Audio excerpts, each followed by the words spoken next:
Welcome to the UGC EPG Pathshala lecture series in computer science. In this series of lectures, we have been looking at database management system. For today's session, I will be talking about client server databases. Learning objectives of today's session include to create a client server environment, to mention on the application logic components, to introduce on file server, database server and client server technologies, to mention the challenges faced by the architecture of client server technologies. In general, to talk about the client server systems, generally the client server systems operate in a networked environment. The processing of an application distributed between front end clients and the back end servers. So, having said a client server system, there will be surely a server which serves at the back end and there will be a client machine which serves in the front end users.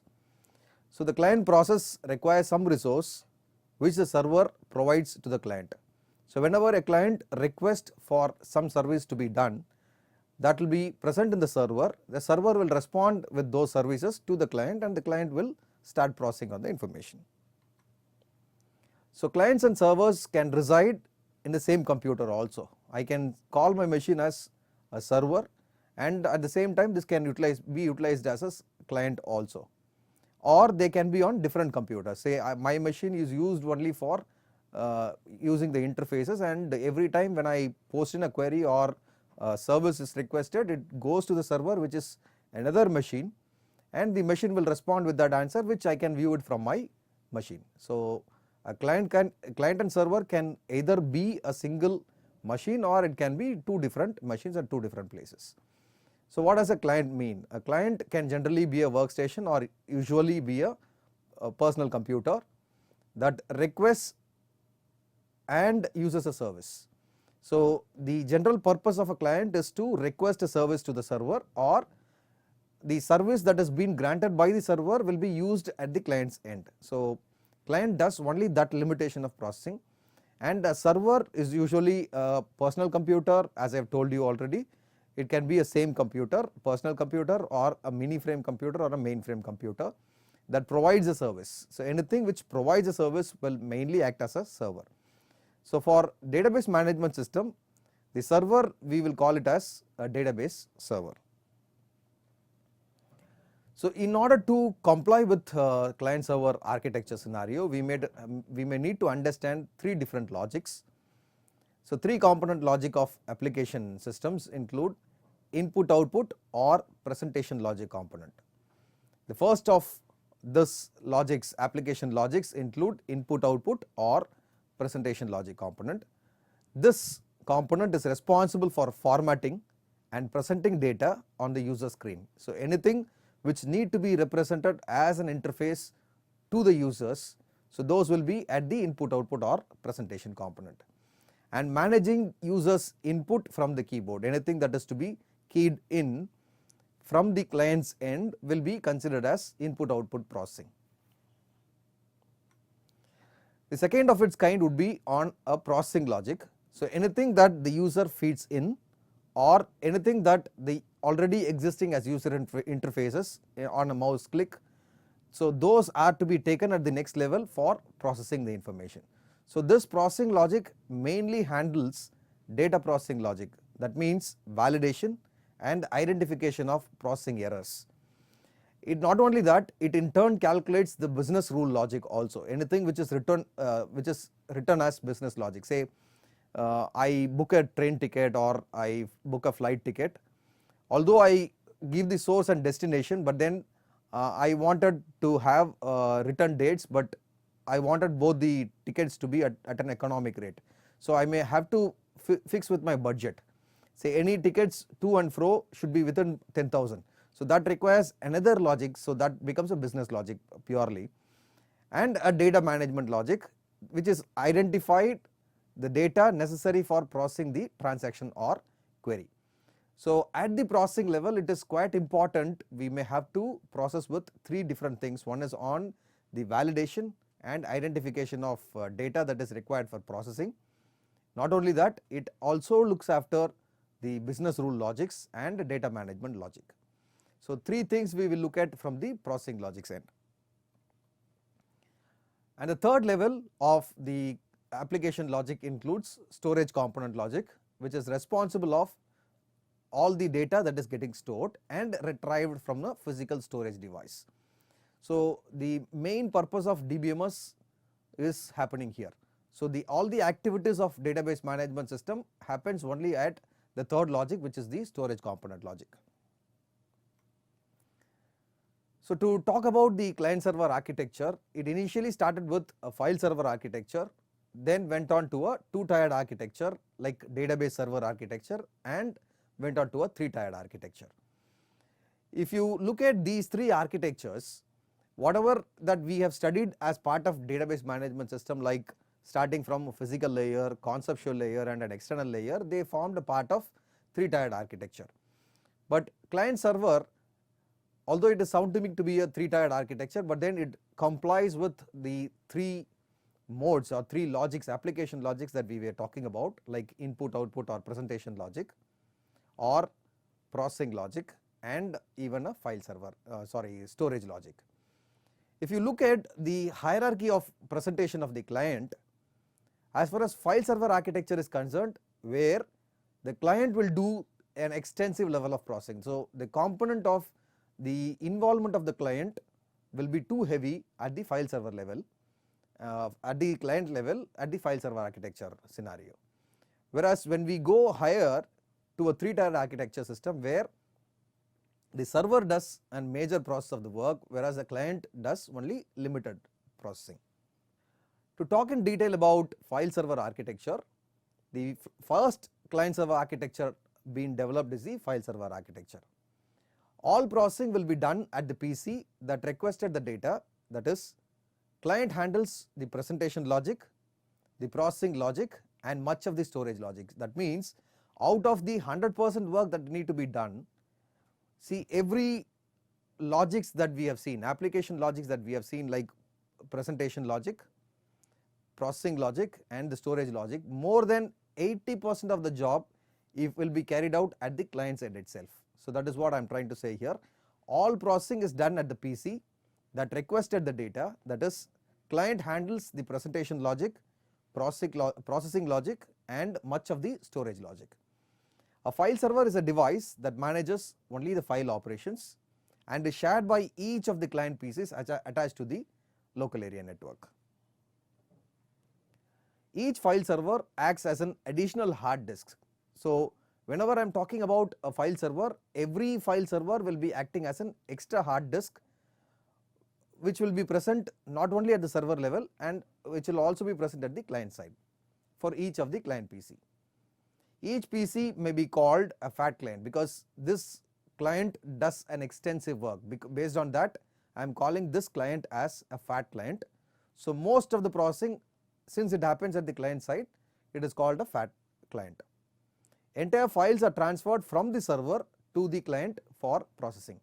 So anything that the client has requested, that query will be taken to the server and the server will respond all the possible states back to the server without any processing, and the client, after the client receives all the service or the files required for process, the client executes everything and it will be called a process. So this is the complete architecture of a file system, file server system, where if you look at this machine, all the clients are connected by a local area network to a file server. This file server in turn manages all the data. So if you look at the major responsibility of a client and the responsibilities of the server, client does processing and scanning of tables, client does application program user interface. Not only that, client does data processing, client generate queries, handles integrity, that means it checks for the validation of the data, and it also checks for the identification of from which node it has come from. So it also have to handle security aspect of it. So that means almost all the process is taking at the client's level, so it maintains the copy of DBMS that is available in the server. At the same side, if you look at the file server architecture, the file server looks after the storage of all the files, and locking of records acts like an extra hard disk to the client, and this will not be very busy because many a times I am not transferring all the information, many a times I just from the server's end I am transferring the information to the client and I do not process with the information. So it is not very busy and it has got significant LAN traffic. So when you look at the entire architecture, although many machines are connected to the server, the responsibility of the server will be any request that I get from different client machines, I push all the data from my end to the client's end. It is the responsibility of the client to take up all the data that is available in the server, process whatever which is required for the client to execute, those will be done at the client by itself.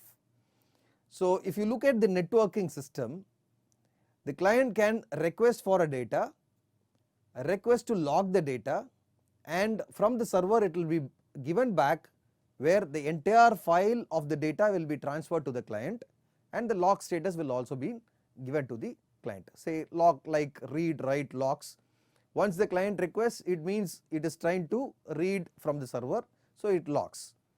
So whatever information that is to be read, maybe it could be put as a shared log or an exclusive log, where in case of a shared log many clients can request to the server what are the information that the client requests to read from the server, and if it is to be an exclusive log, if it is from the server's client's end, it will be logged at the server, then the client after transferring all the information to the client, then the log will be released. So those information will be handled at the server's level.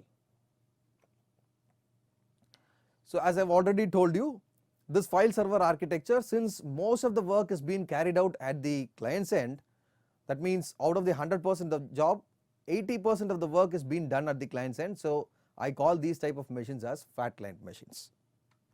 Every system will have its own drawbacks. So in this file server architecture there are few drawbacks, where in case because of transfer of information from the server to the client as requested, there will be a huge amount of data transfer on the network, because when a client wants to access the whole data table, in case the client wants the whole data table to process on a simple information, then the whole data will be transferred from the server to the client. So this has to be transferred to the PC. So the server is doing very little work, that means the server locates where the table is, transfers the entire table to the client machine. So server does only little work, network is transferring large blocks of data, and the client is being busy processing all this data with an extensive data manipulation. So that seems to be one of the disadvantage.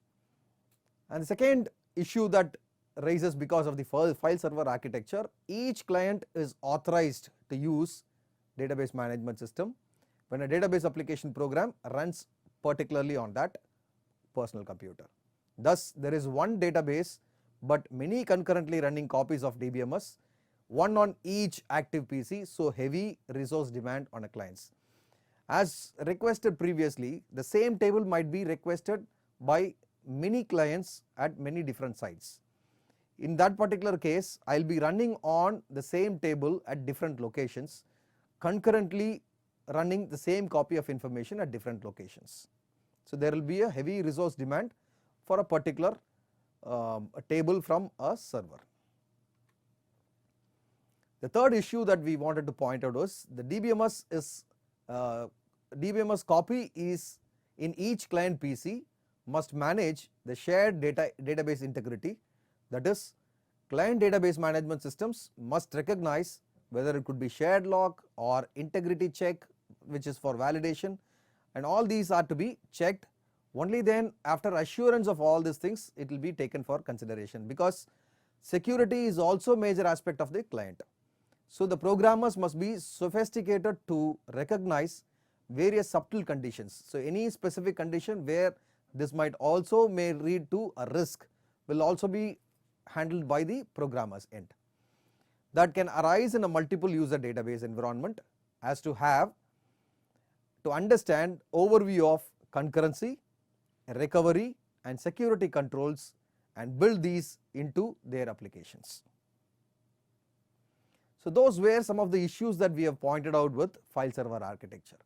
So because of such issues, we wanted to reduce the load of the client and wanted to switch on to the next level of architecture, which is called a database server architecture. So after the file server approach came this two-tiered approach, which is called a database tier approach.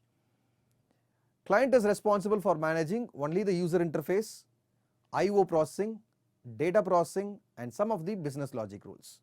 That means at the front end level, I will be doing only certain quantum of job which the client could take up responsibly.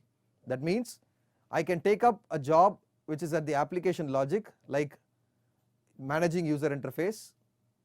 Then I move on to the processing logic for IO processing, data processing, and business logic processing.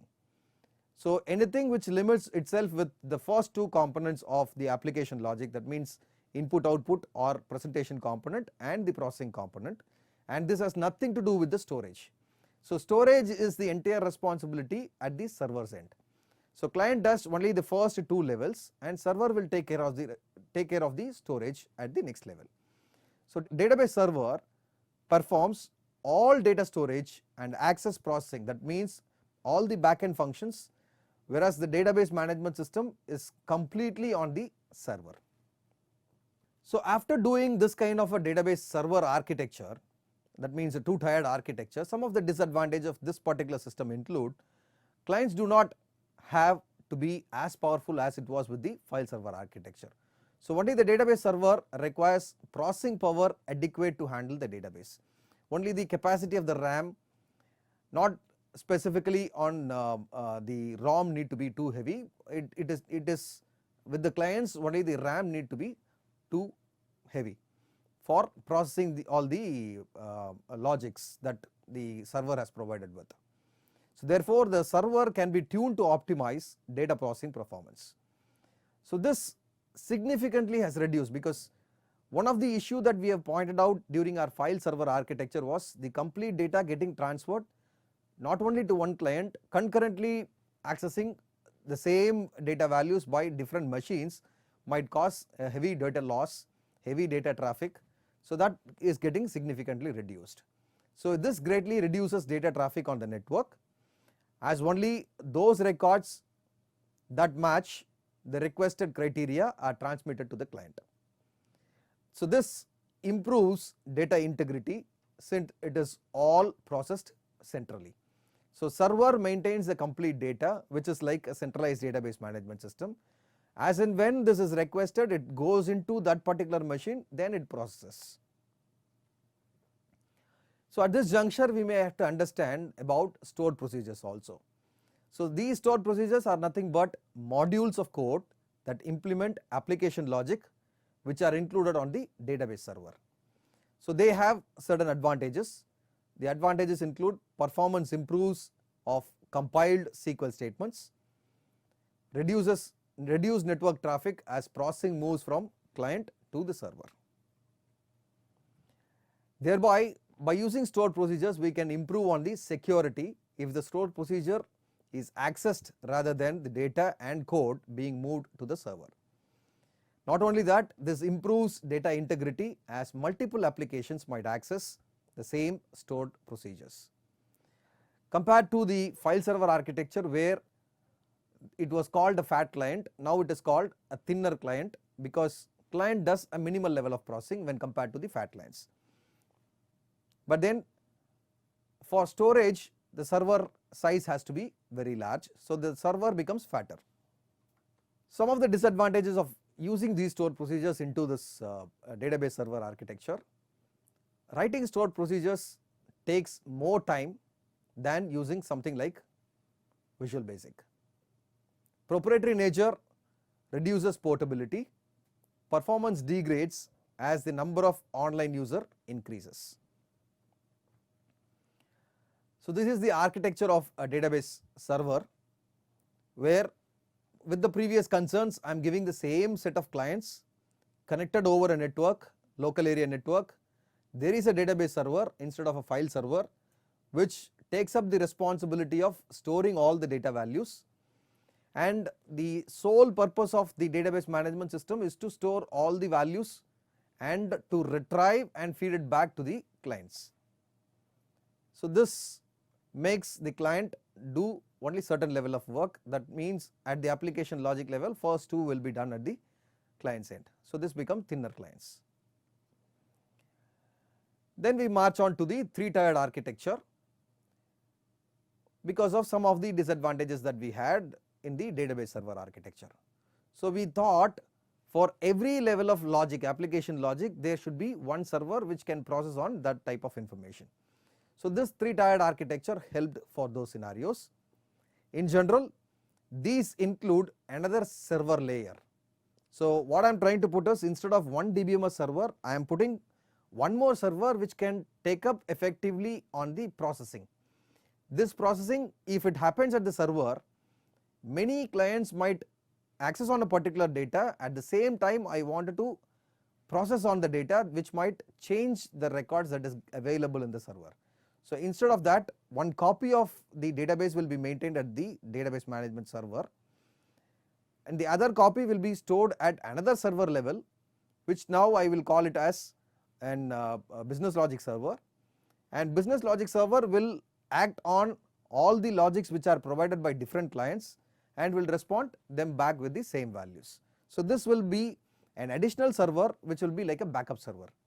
So in general, these include another server layer in addition to the client and database server. So this additional server may be used for different purposes. Often application programs reside on the additional server. Any application programs that comes to the business logic server, executes it, it does not carry it forward to the database server.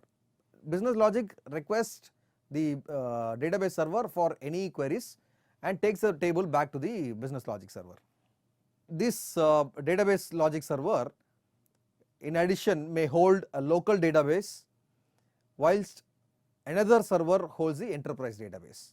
This is often called a thin client PC just for user interface. So if you are about to switch to this kind of a system, these are called thin client machines, where the system will have its own operating system to boot, and the rest of the thing will be responsible at the different server levels. So just for user interface and a little processing, application processing, limited or no data storage, sometimes no hard disk also. So it will boot on its own, and every level of processing that it has to do, it completely depends on the business logic and the database server. So this you would have sometimes seen in most of the railway stations, where where the ticket booking office will have just the monitors. They will boot the machine, they will have the interface, they click and see to that the ticket gets printed from the server. So they have to have only the monitor and the printer connected to the area, and any ticket that has to be printed, if I am to use only the user interface, then the ticket gets printed. I do not have to process on any of the logics, and I am not authorized to proceed with any other processing at the next level. So this is the three-tiered architecture system, where as shown before, different clients are connected to the local area network, but then I have introduced one more layer which is called a business layer, which acts as an application server, and there is an additional server which is called a database server also. So this type of system is called a thinnest client system, where client does only limited processing, and this client does not require a CPU for it to get processed. So the business rules are on a separate server, this is on a business logic server, and the DBMS will reside only on the database server. So whenever a client requests some information, to process on the information, this will in turn get into an application server, and application server will in turn request the database server through the same network connectivity. Then the database server will respond with those records which the application server has requested.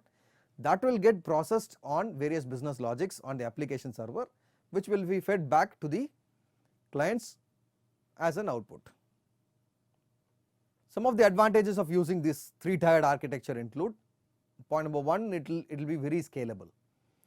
So middle tier can be used to reduce the load on the database server. So that means the application server can reduce the load of the database server. At the other end, when you look at, it reduces the complete effort of the client also by using a transaction processing monitor to reduce the number of connections to a server. An additional application server can be added to distribute application processing. Not only that, another advantage of this 3-tiered architecture include long-term cost reduction.